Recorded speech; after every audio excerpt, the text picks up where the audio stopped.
Welcome once again, my friends, and thank you for stopping by to listen to an old storyteller. Today we have a Norse tale, and the title of this story is The Children of Loki. The children of Loki and the witch Angerboda were not as the children of men. They were formless as water, or air, or fire is formless, but it was given to each of them to take on the form that was most like to their own greed. Now, the dwellers in Asgard knew that these powers of evil had been born into the world, and they thought it well that they should take on forms and appear before them in Asgard. So they sent one to Jarnvid the Ironwood, bidding Loki bring before the gods the powers born of him and the witch Angerboda. So Loki came into Asgard once more, and his offspring took on forms and showed themselves to the gods. The first, whose greed was destruction, showed himself as a fearful wolf. Fenrir he was named.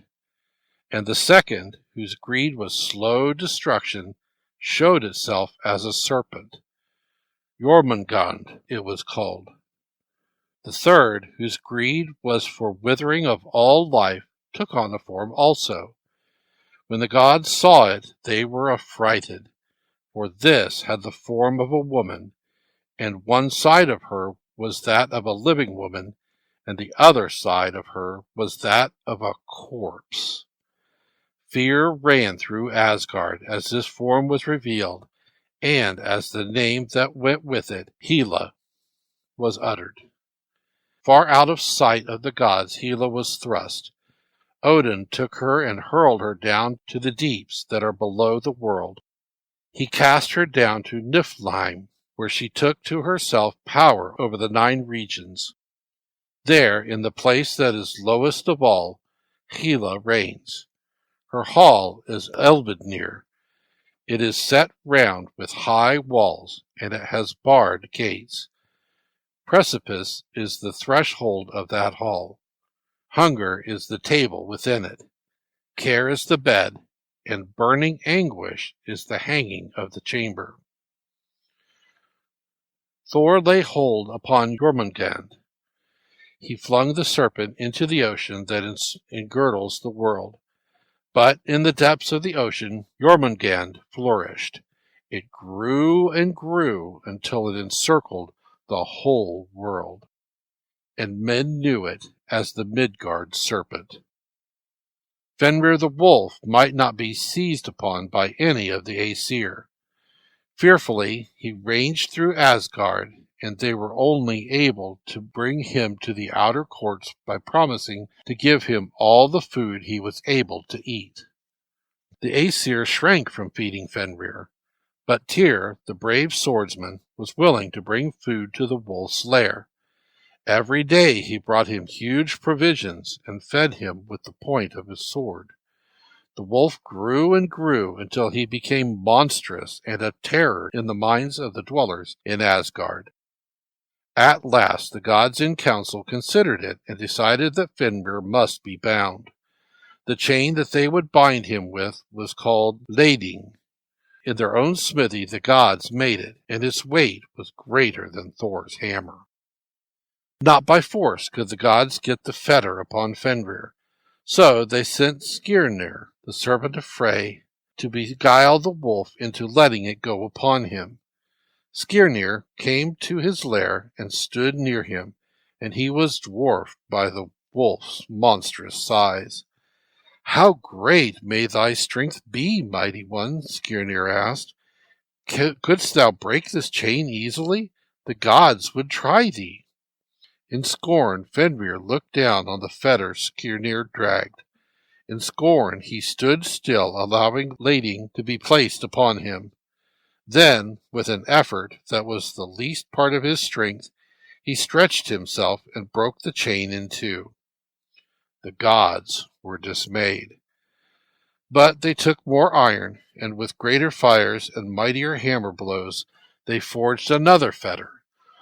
Dromi, this one was called, and it was half again as strong as lading was. Skirnir the venturesome brought it to the wolf's lair, And in scorn Fenrir let the mighty chain be placed upon him. He shook himself, and the chain held. Then his eyes became fiery, and he stretched himself with a growl and a snarl. Dromi broke across, and Fenrir stood looking balefully at Skirnir. The gods saw that no chain they could forge would bind Fenrir, and they fell more and more into fear of him. They took counsel again, and they bethought them that the wonder work the dwarves had made for them, the spear Gungnir, the ship Skidblanir, the hammer Mjolnir. Could the dwarves be got to make the fetter to bind Fenrir? If they would do it, the gods would add to their domain. Skirnir went down to Svartheim with a message from Asgard. The dwarf chief swelled with pride to think that it was left to them to make the fetter that would bind Fenrir. We dwarves can make a fetter that will bind the wolf, he said. Out of 6 things we will make it. What are these 6 things? Skirnir asked. The roots of stones, the breath of a fish, the beards of women, the noise made by the footfalls of cats, the sinews of bears, and the spittle of a bird. I have never heard the noise made by a cat's footfall, nor have I seen the roots of stones, nor the beards of women. But use what things you will, O helper of the gods. The chief brought his 6 things together, and the dwarves in their smithy worked for days and nights. They forged a fetter that was named Gleipnir. Soft and smooth as a silken string it was. Skirnir brought it to Asgard and put it into the hands of the gods. Then a day came when the gods said that once again they should try to put a fetter upon Fenrir.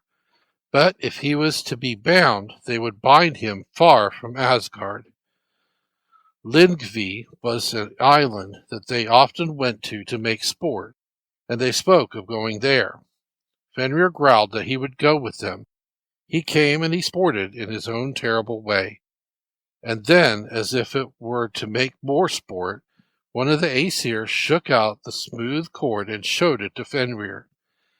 It is stronger than you might think, mighty one, they said. Will you not let it go upon you, that we may see you break it?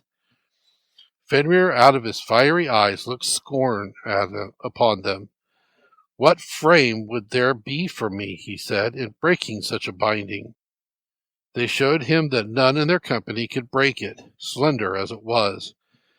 Only thou art able to break it, mighty one, they said. The cord is slender, but there may be an enchantment in it, Fenrir said.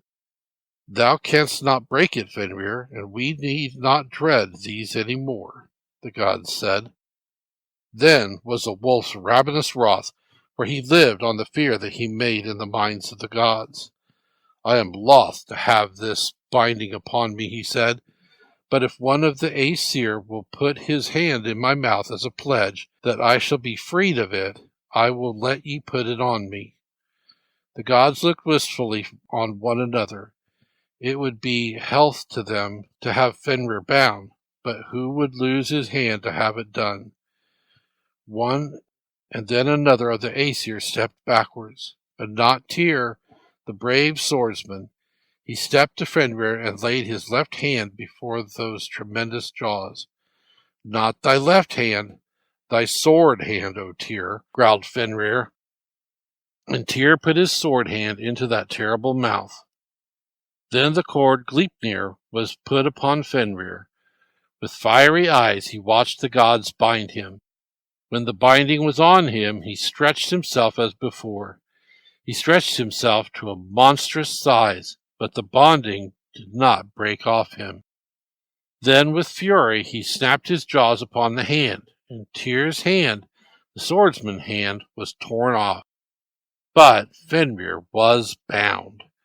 They fixed a mighty chain to the fetter, and they passed the chain through a hole they bored through a great rock. The monstrous wolf made terrible efforts to break loose, but the rock and the chain and the fetter held. Then, seeing him secured, and to avenge the loss of Tyr's hand, the gods took Tyr's sword and drove it to the hilt through his underjaw. Horribly the wolf howled. Mightily the foam flowed down from his jaws. That foam floating made a river that is called Von, a river of fury that flowed on until Ragnarok came, the twilight of the gods. Thank you once again for listening to this story. If you enjoyed this story, please press that like button. Also, please help an old storyteller out by subscribing to my channel.